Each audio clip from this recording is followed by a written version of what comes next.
ஆண்டாளுடைய திருப்பாவை பாடல்களையும், ஆண்டாள் எதற்காக இந்த பாமாலைகளை தொடுத்தால், பூமாலை சூடி கொடுத்தவள் இந்த பாமாலையை எதற்காக தொடுத்தால் என்பதையெல்லாம் இந்த ஒவ்வொரு நாளும் பார்த்து வருகின்றோம். இன்றைய தினம் 4வது நாள். அழகாக இப்போது சுந்தரராஜ் சுவாமி அவர்கள் இங்கே ஆலிமலை கண்ணா ஒன்று நீ கைகரவேல் என்ற பாசுரத்தை அழகாக நமக்காக இங்கே பாடினார். அருள்மிகு வேணுகோபால சன்னதியில் இந்த ஆண்டாளுடைய திருப்பாவை உரையை துவங்கும் முன்னே ஆண்டாளுடைய அடியை போற்ற வேண்டுமல்லவா? உய்யக்கொண்டான் அவர்கள் அருளி செய்ததைப் போல நாமும் ஆண்டாளை போற்றி இன்றைய 4வது பாசுரத்தை நாம் பார்ப்போம். அன்னவயற் புதுவை ஆண்டாள் அரங்கற்கு பன்னு திருப்பாவை பல்பதியும் இன்னிசையால் பாடிக் கொடுத்தால் நற்பாமாலை பூமாலை சூடிக் கொடுத்தாலை சொல்லு சூடிக் கொடுத்த சுடற்கொடியே தொல்பாவை பாடியருளவல்ல பல்வளையாய் நாடி நீ வேங்கடவர்க்கு என்னை விதி என்ற இம்மாற்றம் நான் கடவா வண்ணமே நல்கு என்று உய்யக்கொண்டான் அவர்கள் அருளி செய்ததைப் போல நாமும் ஆண்டாளுடைய அடியை தொட்டு இந்த பாசுரத்தை துவங்குவோம். முன்னமே சொன்னதைப் போல முதல் இந்த 30 பாசுரங்களிலே முதல் 5 பாசுரங்கள் ஒரு முன்னுரையைப் போல இருக்கின்றது என்று பார்க்கின்றோம். எப்படி ஒரு இதிகாசங்களுக்கோ அல்லது ஒரு கதை நாடகம் போன்றவர்க்கோ எப்படி முன்னுரை இருக்கின்றதோ அதைப்போல இந்த 30 பாசுரங்களிலே 5 பாசுரங்கள் 5 பாடல்கள் முன்னுரையாக ஆண்டாள் அமைத்திருக்கின்றார் என்று பார்க்கின்றோம். இந்த 5 பாசுரங்களிலே முதலிலே பரத்திலே இருக்கின்ற பரத்துவத்தில் இருக்கின்ற நாராயணனை சொன்னால், இந்த நாராயணனே நமக்கே பறை தருவான் என்று சொன்னால் நம்மை யார் வழி நடத்துவார்? நம்மெல்லாம் சிறு பிள்ளைகள், யாராரோ பகவானை வேண்டி தியாகங்களெல்லாம் செய்கின்றார்கள். என்னென்ன யாகமெல்லாம் செய்கிறாங்க, இப்படியெல்லாம் செஞ்சு பகவானை கண்டடைகின்றார்கள். ஆனால் நாம் சிறு பிள்ளைகள் அல்லவா, எப்படி பகவானை சென்றடைய முடியும்? பகவானை நாம் எப்படி காண முடியும் என்பதனின் ஐயப்பாட்டிற்கு விளக்க உரையாக முதல் பாசுரத்திலே ஆண்டாள் சொல்லிவிட்டார். நம்மை வழிநடத்தப் போவது யார்? அந்த பரத்துவத்திலே இருக்கின்ற நாராயணனே நம்மை வழிநடத்துவான். பகவான் கிருஷ்ணனை பார்ப்பதற்காக நாம் எத்தனிக்கின்றோம். இங்கே ஸ்ரீமன் நாராயணனே நம்மை வழிநடத்துவான், பரத்தில் இருக்கின்றவனே நம்மை வழிநடத்துவான். எனவே நாம் நினைத்த காரியம் கைகூடும் என்று ஆண்டாள் சொல்கின்றார். 2வது பாசுரத்திலே பார்க்கடலிலே பையத்துகின்ற பரமனை சொல்லுகின்றாள். இந்த ஸ்ரீமன் நாராயணன் பரத்துவத்திலே இருக்கின்றவனை யாரெல்லாம் வழிபட முடியும்? நித்திய சூரிகள் தான் அங்கே வழிபட முடியும். அங்கே வைகுண்டம் சென்ற நித்திய சூரிகள் அவர்களெல்லாம் நித்திய ஆயுள் பெற்றவர்கள், அவர்களுக்கு இளமை மாறாது. அப்படிப்பட்டவர்கள்தான் அங்கே இந்த பரத்துவத்திலே நாராயணனை வழிபட முடியும். அடுத்து பார்க்கடலிலே பையத்துகின்ற பரமனை சொல்லுகின்றால், முனிவர்களும் யோகிகளும் தான் அங்கே பார்க்கடலில் சென்று இந்த பகவானை ஆதிசேஷனை பஞ்சனையாக கொண்டு அமர்ந்து தூங்குகின்றானே, கள்ள நித்திரை கொண்டு இருக்கின்றானே, அந்த பகவானை அவர்களால் தான் பார்க்க முடியும். ஆனால் மானுடரான நம்மளால் பார்க்க முடியுமா? அதற்கெல்லாம் விளக்கமாக இந்த 30 பாசுரங்களையுமே அமைத்து நாம் எப்படி வழிநடத்தப்படுகின்றோம், எப்படி பகவானுடைய அடியை பற்றப் போகின்றோம் என்பதனை விளக்கமாக சொல்லுகின்றார். 3வது பாசுரத்திலே ஓங்கி உலகளந்த உத்தமன் பேர்பாடி என்று சொன்னால், இந்த உத்தம அவதாரமான வாமன அவதாரத்தை அழகாக சொன்னால் என்று பார்க்கின்றோம். நேற்றைய தினம் அதை பார்த்தோம். உத்தம அவதாரமாக பகவான் எடுத்திருக்கின்றான். எனவே அவனுடைய பக்தனுக்கு, அவனுடைய அடியவர்களுக்கு கருணை மழை பொழிவதற்காக இந்த காரியத்தை செய்திருக்கின்றான் என்பதாக நேற்றைய பாடல் அமைந்திருந்தது. வாங்க குடனுரைக்கும் வள்ளல் பெரும்பசுக்கள் என்று சொன்னார். நீங்காத செல்வம் நிறைந்தேழர் எம்பாவாய் என்று சொன்னார். எப்படி இந்த ஆயர்பாடி பசுக்களெல்லாம் இங்கே குடங்களை நிறைத்து பால் தருகின்றனவோ, அதைப்போல நம் உள்ளம் நிறையும் வண்ணம் நமக்கு கருணை புரிவான் பகவான். நீங்காத செல்வத்தை, நீங்காத செல்வம் எது? பகவானுடைய அடிகளை பற்றுவதல்லவா நீங்காத செல்வம். வேற பொன்னும் பொருளும் நீங்காத செல்வம் அல்ல. பகவானுடைய அடிகளை பற்றுவதல்லவா நீங்காத செல்வம்.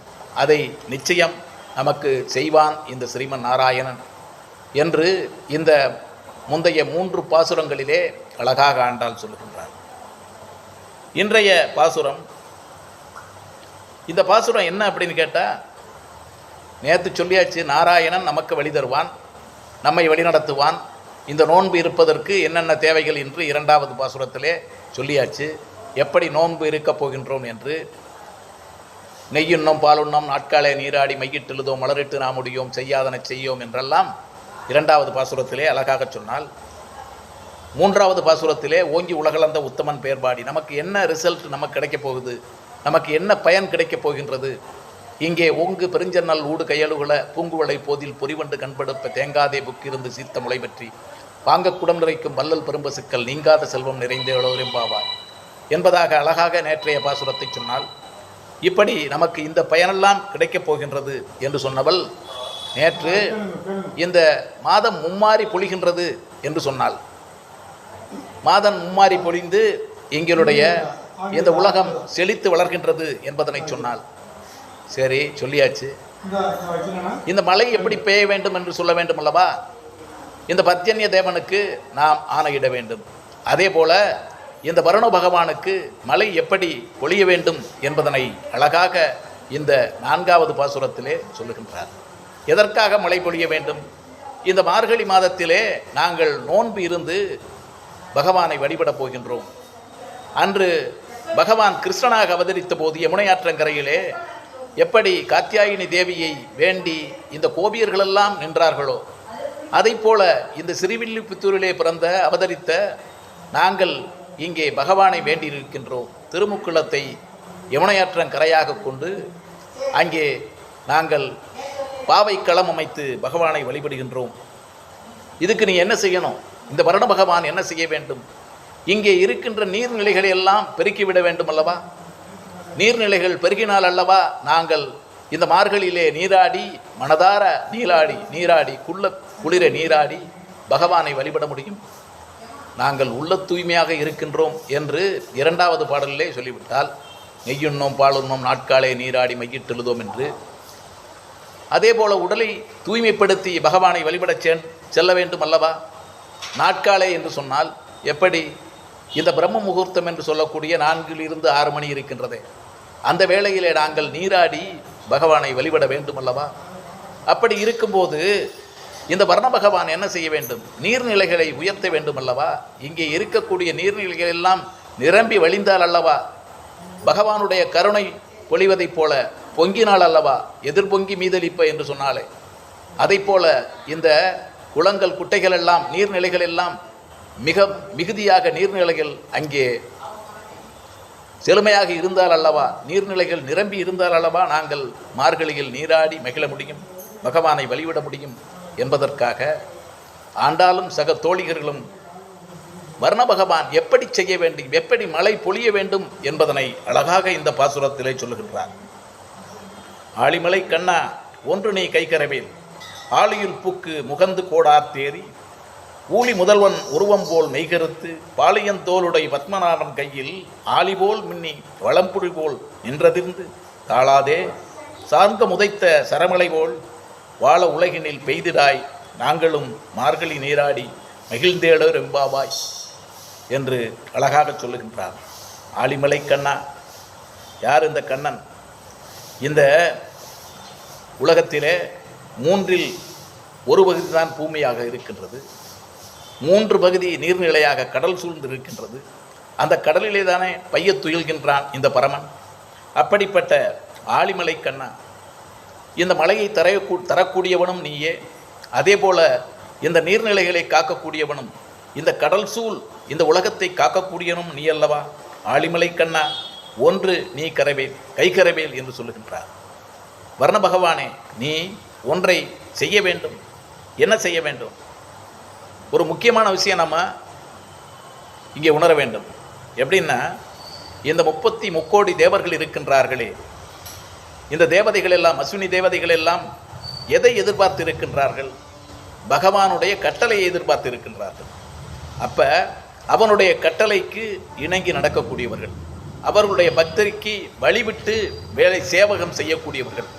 எனவேதான் இந்த வர்ண பகவானையே இங்கே ஆண்டாள் இவ்வாறாக நீ மழை பொழிய வேண்டும் என்று கட்டளை இடுகின்றார் என்பதனை நாம் பார்க்க வேண்டும். ஆழிமலை கண்ணா ஒன்று நீ கைகரவேன், ஒன்று நீ உணர வேண்டும், ஆழியுள் புக்கு முகந்து கோடார் தேரி. எப்படி மழை பொழியணும்? நேற்று சொன்னால் மாதம் மும்மாறி பொழிய வேண்டும் என்று சொல்லியாச்சு. அது எப்படி மழை பொழிய வேண்டும்? இன்றைக்கி பாருங்கள், இந்த கடலிலே பார்க்கடலிலே புயல் சின்னம் உருவாகின்றது. எப்படி? காற்றழுத்த தாழ்வு மண்டலம் உருவாகின்றது. அது புயலாக மாறி இங்கே கரையை கடக்கப் போகின்றது. 80 கிலோமீட்டர் வேகத்தில் வரும், 120 கிலோமீட்டர் வேகத்தில் வரும் என்றெல்லாம் சொல்லுகின்றார்கள்.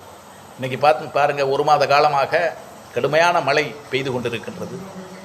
கடலூர், சென்னை, செங்கல்பட்டு இவைகளெல்லாம் நீர்நிலைகள் நிறைந்து ஓடுகின்றன. அதீத மழையாக இருக்கின்றது. கனமழை, மிக கனமழை என்று சொல்வார்களே. Red alert, yellow alert, orange alert எல்லாம் இன்றைக்கி விட்டு சொல்லிக்கிட்டு இருக்காங்க. அப்படி மழை பொழிகின்றது.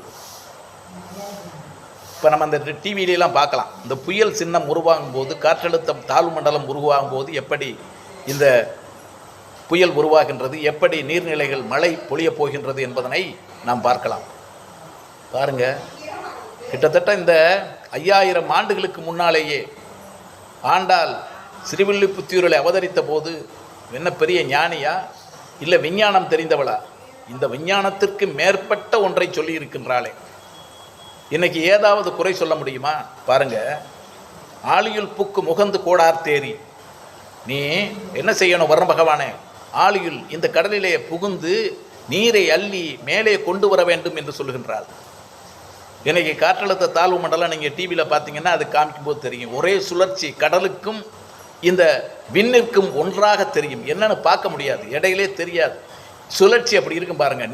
நீர் அப்படி சுழன்று அடித்து மேல் நோக்கி இருப்பதை பார்க்கலாம். இது ஆண்டாள் அன்னைக்கே சொல்லியிருக்காளே. பாருங்க, இங்கே ஆழியுள் புக்கு முகந்து கோடார் தேரி. நீரை அள்ளிக்கொண்டு மேலாக நீ போயிடக்கூடாது. தரை வரை போய் எத்தனை கிலோமீட்டர் ஆழம் இருக்கோ அத்தனை வரை போய் அந்த நீர்நிலைகள் எல்லாம் அள்ளிக்கொண்டு மேல் நோக்கி வர வேண்டும் என்று சொல்கின்றார். இன்றைக்கி டிவியில் நீங்கள் பார்க்கலாம், அந்த காற்றழுத்த தாழ்வு மண்டலம் எப்படி தெரியுதுன்னு. அதுதான் தெரியும். நீர்நிலைகளை அள்ளிக்கொண்டு, கடலில் நீரை அள்ளிக்கொண்டு மேல் நோக்கி செல்லுகின்றது. ஒரே இங்கே கடலும் விண்ணும் ஒன்றாக தெரியும். அப்படி ஆண்டாள் அன்னைக்கே சொல்லி இருக்கின்றார். முகந்து கோடார் தேரி. எப்படி? நீ சாதாரணமாக அள்ளிக்கிட்டு போயிடக்கூடாது, அப்படியே முழுவதுமாக அள்ளி மேல் நோக்கி செல்ல வேண்டும் என்று சொல்லுகின்றார். மேல் நோக்கி சென்றாச்சு. அடுத்து என்ன செய்யணும்? வர்ணபகான் கேட்கின்றான். இங்கே யார் மாதிரி? ஊழி முதல்வன் உருவம் போல் மெய்கருத்து. நீ நீரை மட்டும் மேலே அள்ளிக்கிட்டு போயிடக்கூடாது, அது கார்மேகமாக மாற வேண்டும். கார்மேகம் தானே மழை பொழியும், வேற வெண்மேகம் மழை பொழியாதே. அப்படி கார்மேகம் இருட்டாக வர வேண்டும். அது எப்படி இருக்க வேண்டும்? இந்த கார்மிகில் வண்ணன் இருக்கின்றானே, நீலவண்ணன் என்று சொல்லக்கூடிய பகவான் கிருஷ்ணன், அதை போல ஊழி முதல்வனாக இருந்தபோது எப்படி அவனுடைய மெய் கருத்து இருந்ததோ, வேற எல்லாம் சொல்லலை, ராமனை சொல்லலை. ராமனை சொல்லும்போது சொன்னீங்கன்னா நீலவண்ணன் என்று சொல்வார்கள். இன்னைக்கு அந்த ஸ்ரீராமனுடைய மனைவி சீதா பிராட்டி இலங்கையில் இருக்கும்போது நீலவானை பார்க்கின்றார். பார்த்தவுடன் எது ஞாபகம் வருகின்றது? ஸ்ரீராமன் ஞாபகம் வருகின்றான். இந்த நீலவானை போன்ற என்னுடைய கணவன் என்று சொல்லுகின்றார். அப்படி இந்த ராம அவதாரத்திலே நீலவானமாக சொல்லுகின்றார்கள். அது மட்டுமா சொல்கிறாங்க? பகவானை எத்தனை வண்ணங்களாக சொல்லுகின்றார்கள் என்று பாருங்கள். அருக்கனின் நிறம் என்று சொல்லுகின்றார்கள், பொன் வண்ணம் கொண்டவன் என்று சொல்லுகின்றார்கள், நீலவண்ணன் என்று சொல்லுகின்றார்கள், கருமை வண்ணன் என்று சொல்லுகின்றார்கள், செம்பவள வண்ணன் என்று சொல்லுகின்றார்கள், பச்சை வண்ணன் என்று பச்சை மாமலை மேனி உடையவன் என்று சொல்லுகின்றார்கள். இப்படி உலகத்தில் உள்ள அத்தனை வண்ணங்களும் உடையவனாக பகவான் இருக்கின்றார். ஆனால் இந்த கார்மேக வண்ணன் என்று சொன்னால் அதற்கு ஒரு தனித்தன்மை இருக்கின்றது. எனவேதான் ஆண்டாள் இங்கே ஆழியுள் புக்கு முகந்து கோடார்த்தேரி ஊழி முதல்வன் உருவம் போல் மெய்கருத்து. இந்த ஊழிக்காலம் வந்து விட்டது. ஊழிக்காலம் என்றால் என்ன? இந்த உலகம் அழியப் போகின்றது. உலகத்தில் உள்ள உயிரினங்கள் எல்லாம் இங்கே அழியப் போகின்றன. அப்படி ஒரு காலம் வருகும்போது இந்த உயிரினங்களை எல்லாம் காக்க வேண்டுமே. காக்கிறது யாரு? படைத்தவன் எவன்? அவன் தானே காக்க வேண்டும், பகவான் தானே காக்க வேண்டும். அப்படி இருக்கும்போது இந்த உயிரினங்கள் எல்லாம் என்ன செய்கின்றனவாம்? அந்த ஆழிப்பேரலையிலே இன்னைக்கு பாருங்க, இந்த ஆழிப்பேரலை ஏற்பட்டு எத்தனையோ இங்கே அழிவுகள் பிரளயங்கள் ஏற்பட்டிருக்கின்றது. கன்னியாகுமரியில் இன்னைக்கு குமரிமுனையில் குமரிக்காண்டம் என்று ஒன்று இருந்தது என்று சொல்லுகின்றார்கள். ஆழிப்பேரலை, அன்று ஏற்பட்ட ஆழிப்பேரலை அங்கே அதை அமிழ்த்தி விட்டது என்று சொல்லுகின்றார்கள். அதே போல் இன்னைக்கு எத்தனையோ விதமான இந்த ஆழிப்பேரலைகளை நாம் பார்த்திருக்கின்றோம். சுனாமி என்று இன்று அதற்கு பெயரிட்டிருக்கின்றார்கள். எத்தனையோ அழிவுகளை ஏற்படுத்தி இருக்கின்றது. இப்படி இந்த ஊழிக்காலம் அழிவு காலம் ஏற்பட போகின்றதே. அப்போது பகவான் எப்படி இருப்பானாம் தெரியுமா? மிகவும் கருமையாக. ஏன் அந்த கருமை ஏற்படுகின்றது? உடல் மட்டுமல்ல, முகமும் அங்கே கருத்து இருக்கின்றது. ஏன் ஊழிக்காலத்திலே எப்படி இருக்கின்றது? இந்த ஊழிக்காலத்திலிருந்து, இந்த பிரளயத்திலிருந்து இந்த உலகத்தில் உள்ள உயிர்களை எல்லாம் காக்க வேண்டும். இந்த உயிர்களெல்லாம் எங்கே தங்குகின்றன? போய் இந்த பார்க்கடலிலே இருக்கின்றன பகவான் அவனுடைய உடம்பின் மீது, அவனுடைய மார்பின் மீது போய் குவிகின்றன. இந்த 60 லட்சம் இனங்கள், உயிரினங்கள் என்று சொல்வார்களே, அந்த உயிரினங்கள் எல்லாம் இணையாக அங்கே அவனுடைய மார்பிலே குவிகின்றன. இன்னைக்கு பாருங்க, ஒரு தேன்கூட்டு மலைப்பகுதியில் இருக்கு, உயரமான மரத்தை பார்க்கின்றோம். அதிலே தேன்கூடு இருக்கின்றது. என்ன நிறத்திலே? தேன் நிறத்திலேயா தெரியுது நமக்கு? கருமையாக தெரியும், கருகரு என்று தெரியும். அதனுடைய ஈக்கூட்டம், அந்த தேனீக்களுடைய கூட்டத்தால் அது கருகன்று என்று தெரிகின்றது. கொடைக்கானல்ல இன்றைக்கி மற்ற மலைப்பிரதேசங்கள்லாம் சென்னீங்கன்னா அந்த மிகவும் உயரமான மரங்களிலே அந்த தேன்கூடுகள் கட்டியிருக்கின்றன. அந்த தேன்கூடுகள் எல்லாம் எப்படி கருமையாக இருக்கின்றன? ஏன்? அந்த ஈக்கள், ஆயிரக்கணக்கான லட்சக்கணக்கான தேனீக்கள் அங்கே குவிந்திருக்கின்றது. அதை போலத்தான் இங்கே பகவான் திருப்பார்கடலிலே பள்ளி கொண்டிருக்கும் போது இந்த உயிரினங்கள் எல்லாம், இந்த ஆழிப்பேரலை ஏற்படும் போது உயிரினங்கள் எல்லாம் அவனுடைய மார்பிலே குவிகின்றன. அப்போது என்ன தெரிகின்றது? கருமையாக தெரிகின்றது. கார்மேக வண்ணனாக தெரிகின்றான், கருமை நிறைந்த வண்ணனாக தெரிகின்றான். சரி, முகம் ஏன், அவனுடைய முகம் ஏன் கருமையாக இருக்கின்றது? பாருங்க, இன்னைக்கு நம்ம ஒருத்தரை சந்திக்கிறோம். ஆகா, இன்னைக்கு ரொம்ப சந்தோஷமாக இருக்கின்றீர்களே என்று நாம் எதை பார்த்து சொல்லுகின்றோம்? அவருடைய முகத்தை பார்த்து சொல்லுகின்றோம். அல்லது என்ன இன்னைக்கு ஒரு மாதிரி வருத்தமாக இருக்கீங்க, முக வாட்டமாக இருக்கின்றதே என்று கேட்கின்றோம். என்ன கவலை உங்களுக்கு அப்படின்னு கேட்குறோம். அப்போ பகவானுக்கு இந்த ஊழிக்காலம் வந்துவிட்டது என்றால், இந்த உலகத்திலே பிரளயம் ஏற்பட்டு அழியப் போகின்றது என்று சொன்னால் இந்த உயிர்களை காக்க வேண்டும். அதோடு மட்டுமல்ல, இந்த மீண்டும் ஒரு உலகத்தை எங்கே படைப்பது, எங்கே இவர்களுக்கெல்லாம் அங்கே சென்று அடைய வைப்பது, இவர்களை எங்கே இட்டு செல்வது, உயிர் வாழ எந்த இடத்திலே இவர்களை விடுவது என்ற கவலை. அந்த கவலை தோய்வதால் பகவானுடைய முகம் எப்படி இருக்கின்றது? வாட்டமாக, கருமையாக இருக்கின்றது. அங்கே மார்பிலே இந்த உயிரினங்களை தாங்கி இருக்கின்றானே, அதைவிட கருமையாக அவனுடைய முகம். அந்த கவலை தோய்வதால் அதைவிட கருமையாக இருக்கின்றது என்று நாம் உணர வேண்டும். எனவேதான் ஆண்டாள் இந்த கருமை நிறத்தை சொல்லுகின்றான். ஊழி முதல்வன் உருவம் போல் மெய்கருத்து. அந்த பகவான் எப்படி அந்த ஊழிக்காலத்திலே கருமையாக தெரிகின்றானோ அதை போல இந்த மேகங்கள் கருத்து இருக்க வேண்டும். நீர்நிலைகளை அள்ளிச் செல்ல வேண்டும். இந்த ஆழியிலே இருந்து முகந்து கோடார் தேறி மேலே செல்ல வேண்டும். ஊழி முதல்வன் போல் மெய்கருக்க வேண்டும். எப்படி? அப்போத்தானே இந்த மழை பொழிய முடியும். அந்த காலத்தில் நம்ம முன்னோர்களெல்லாம், நம்ம தாத்தன் பாட்டியெல்லாம் என்ன சொல்லுவாங்க? மேகத்தை பார்த்து இந்நேரம் மழை வரும் என்று சொல்லிவிடுவார்கள்.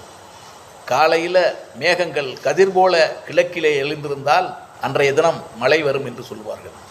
அதே போல இந்த ஈசானி மூலையிலே மின்னல் வெட்டி எங்கே சத்தம் கேட்டால் நிச்சயம் மழை வரும் என்று சொல்வார்கள். அதே போல மேகங்களுடைய நிறத்தை வைத்து கருமையாக இருக்கின்றது, அப்படியே கொட்டப் போகின்றது என்ற உண்மையை சொல்லிவிடுவார்கள். இன்றைக்கி நம்ம அதெல்லாம் பார்க்குறதில்ல, நமக்கு என்னன்னு தெரியாது. எப்படியோ சரி, இன்றைக்கி வானொலியில் சொல்லியாச்சா அல்லது டிவியில் சொல்லிட்டாங்களா, சரி 18ஆம் தேதி 19ஆம் தேதி இன்றைக்கி மழை வரும் அப்படிங்கிற மாதிரி நம்ம பார்த்துக்கிட்டு இருக்கோம். அன்னைக்கு இயற்கையினுடைய நிலைகளை பார்த்தே நம்முடைய முன்னோர்கள் சொல்லிவிட்டார்கள். எனவேதான் ஆண்டாள் இங்கே சொல்லுகின்றார், ஊறி முதல்வன் உருவம் போல் மெய்கருத்து. அப்படி கருமையாக மழை கொட்டணும், எப்போ கொட்டுவதற்கு தயாராக இருக்க வேண்டும். அப்படி பகவானுடைய மெய் நிறத்தைப் போல, அந்த கருமை நிறத்தைப் போல மேகம் படர வேண்டும் என்று சொல்லுகின்றார். ஆழியுள் புக்கு முகந்து கோடார்த்தேறி ஊழி முதல்வன் உருவம் போல் மெய்கருத்து. அடுத்து சொல்லுகின்றால் பாருங்கள், மேகம் மழை பொழிய போகுது, மேகம் வந்தா போதுமா? நீரையெல்லாம் அள்ளி மேலே சென்றாகிவிட்டது, மேகம் வந்து விட்டது, அது போதுமா? எப்படி பொழிய வேண்டும், எப்படி மின்னல் வெட்ட வேண்டும், எப்படி இங்கே மின்னல் வெட்ட வேண்டும், எப்படி இந்த மின்னலுடைய சத்தம் கேட்க வேண்டும், ஒளியும் எப்படி ஏற்பட வேண்டும் என்றெல்லாம் அழகாக சொல்லுகின்றார். பாலியந்தோளுடைய பத்மநாபன் கையில் ஆளிபோல் மின்னி வளம்புரி போல் நின்றதிருந்து என்று சொல்கிறார்.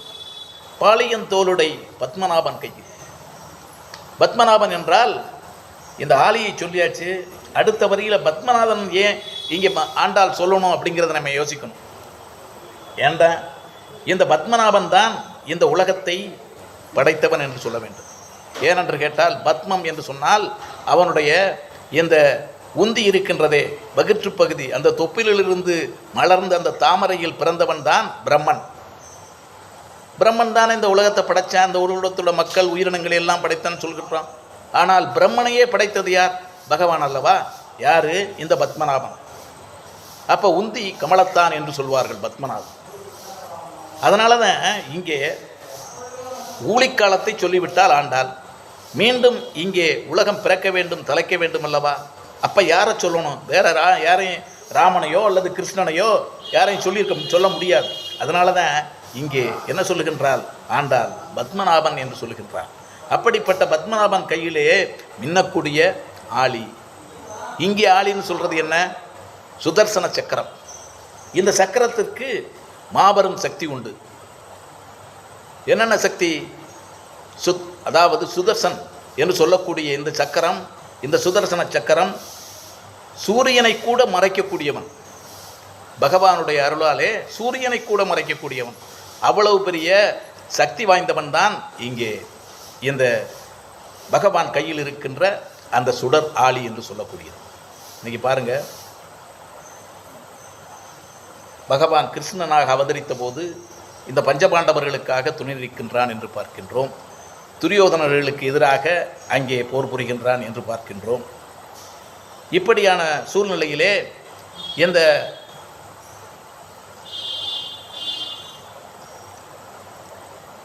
ஜெகத்ரசன் என்று சொல்லக்கூடிய ஒருவன் இங்கே அர்ஜுனுடைய மகனை கொன்று விடுகின்றான் என்று பார்க்கின்றோம்.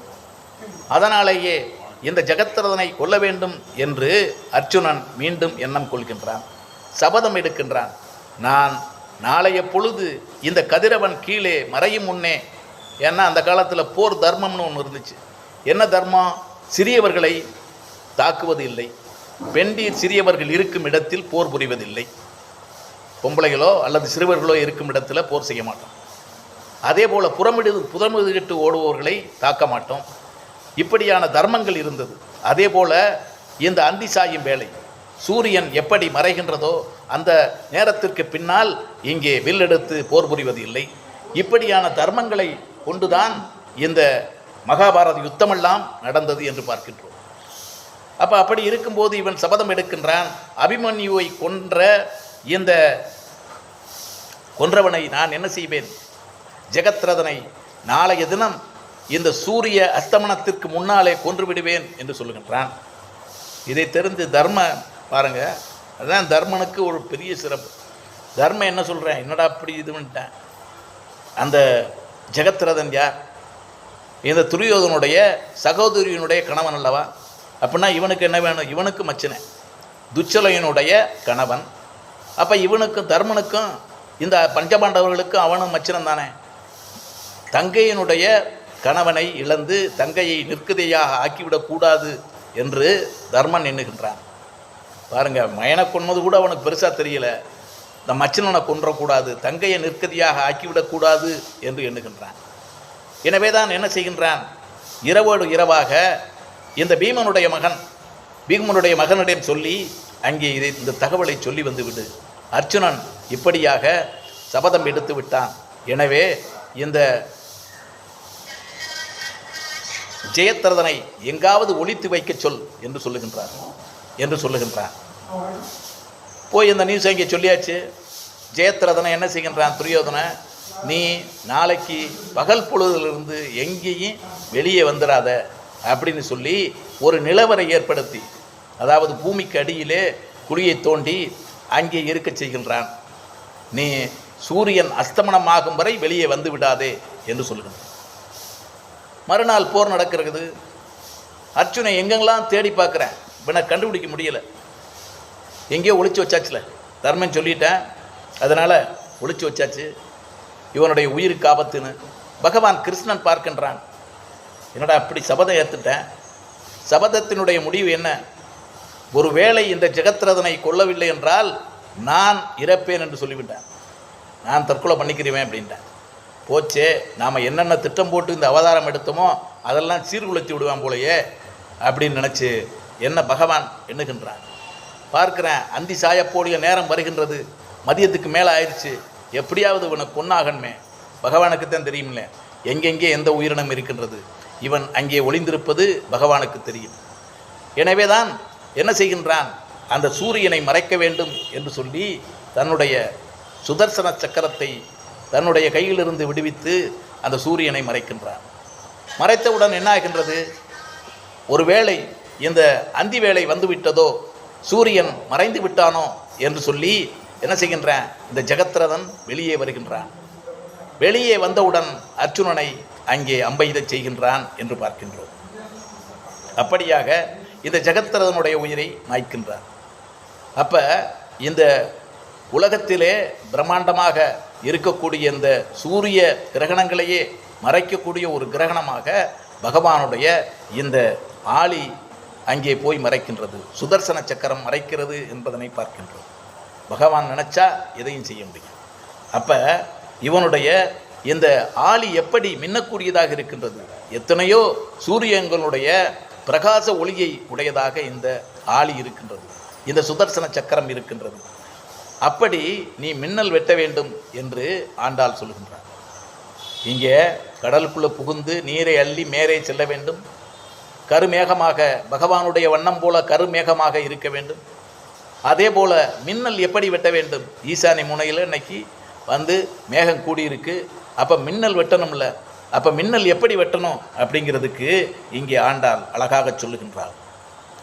இந்த பத்மநாபனுடைய கையிலே இருக்கின்றதே அந்த சுடர் ஆளி, அந்த சுடராளியை போல் மின்ன வேண்டும் என்று சொல்லுகின்றார்.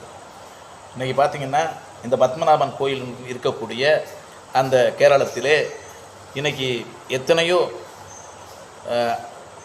பகவானுக்குள்ள நகைகள் மற்ற பொருள்கள் எல்லாம் இருக்கின்றன. இன்றைக்கி அவங்க வந்து கணக்கிட முடியலை, எத்தனை அறைகளில் இருக்கின்றது என்று கணக்கிட முடியவில்லை. ஆக அப்போது அந்த பத்மநாபன் கையிலே இருக்கக்கூடிய சுடராளி எப்படிப்பட்டதாம், இந்த எத்தனையோ சூரியனுடைய ஒளிகள் நிறைந்ததாக இருக்கின்றது. ஏன்னா தங்கத்தால் செய்யப்பட்டது, அவ்வளவு பளபளக்கின்றது என்பதனை உணர்ந்து ஆண்டாள் இங்கே சொல்லுகின்றார். அந்த பத்மநாபன் கையிலே இருக்கின்ற சுடர் ஆளியைப் போல மின்னல் வெட்ட வேண்டும். அப்படி மின்னல் வெட்டினா தானே, எத்தனையோ சூரியனுடைய ஒளி இருந்தால் தானே இங்கே மக்களுக்கெல்லாம் தெரியும் மழை வரப்போகின்றது என்று சொல்லி, அதற்காக மின்னல் வெட்ட வேண்டும் என்று சொன்னவள் வலம்புரி போல் நின்றதிருந்து என்று சொல்லுகின்றார். இந்த வலம்புரி போல் நின்றதிருந்து என்று சொன்னால் என்ன, வரம்புரி போல் அதிர வேண்டும் என்றெல்லாம் சொல்லலை, நின்று அதிர வேண்டும் என்று சொல்லுகின்றார்.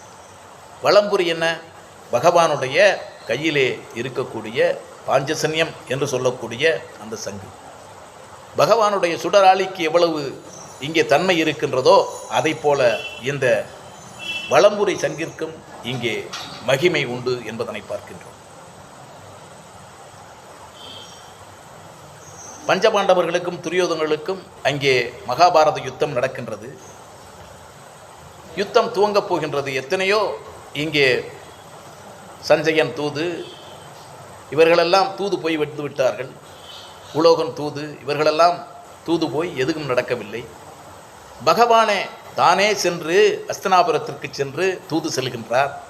அப்படி இருந்தும் இந்த துரியோதனன் மடியவில்லை, எதிராக நிற்கின்றான். பகவான் கிருஷ்ணனுக்கே துன்பம் விளையும்படி ஒரு குழியை தோண்டி அங்கே அவரை கீழே விழும்படி செய்வதற்காக இங்கே இதெல்லாம் செய்கின்றான். அப்படியெல்லாம் இந்த பகவானை செய்யும்போது பகவானுடைய கட்டளைக்கிணங்க அவன் செயல்படவில்லை. 5 ஊரென்ன, நான் இருக்கும் இடம் கூட தரமாட்டேன், குண்டூசி ஊசி முனை அளவு கூட இந்த பஞ்சபாண்டவர்களுக்கு இடம் தரமாட்டேன் என்று சொன்னதால் போர் துவங்குகின்றது. அப்படி போர் துவங்கும் முன்னே ஒருபுறம் துரியோதனாதிகள், அதை போல பீஷ்மர், துரோணர் இவர்களெல்லாம் அங்கே பாண்டவர்களுடைய ஆசான்களெல்லாம் ஒருபுறம் இருக்கின்றார்கள். பஞ்சபாண்டவர்கள் மட்டும், அவர்களுக்கு வேண்டிய படை, அவர்களுக்கு உதவக்கூடியவர்கள் மட்டும் இங்கே இருக்கின்றார்கள். இப்படியான நிலையிலே இங்கே சங்கங்கள் முழங்குகின்றன. யாருடைய சங்கங்களெல்லாம் முழங்குகின்றன? தர்மனுடைய அனந்த விஜயம், பீமனுடைய பௌந்திரம், நகுலுடைய மணிப்புஷ்பகம், அதே போல சகாதேவனுடைய சுகோசம் என்று சொல்லக்கூடிய சங்கங்களெல்லாம் முழங்குகின்றன. அதே போல துரியோதனாதியர்களே அங்கே எதிர் திசையிலே இருக்கக்கூடிய சங்கங்களெல்லாம் தேர்க்கட்டிலே இருந்து முழங்குகின்றன. ஆனால் பாஞ்சசன்யம் மட்டும் முழங்கவில்லை. ஏன் முழங்கவில்லை? இந்த அர்ச்சுனன் என்ன சொல்கின்றான்? படையெல்லாம் பார்த்த பின்னே, கண்ணா, கிருஷ்ணா, இந்த தேர்தட்டை முன்னாலே நீ ஊட்டிச் செல் என்று சொல்லி அவருடைய எதிர்ப்படைகள் இருக்கும் நிலையிலே நடுவே வந்து நிற்கின்றான். ஏப்பா இங்கே ஓட்டு வர சொல்கிற, என்ன காரணம்? பாரு, இங்கே எதிர்த்து நிற்கிறவன்லாம் யார்? என்னுடைய பெரியப்பா மக்கள், திருதராஷ்டிரனுடைய மக்கள் அல்லவா? அவர்களெல்லாம் யார்? என்னுடைய சகோதரர்கள் அல்லவா? இவர்கள் ஒருவேளை உயிரிழந்தால் இவர்களுடைய பெண்களெல்லாம், இந்த மனைவிமார்களெல்லாம் அமங்கலியாகி விடுவார்களே. அதே போல எனக்கு ஆசான் பீஷ்மர் இருக்கின்றார், பாட்டனார் இருக்கின்றார்,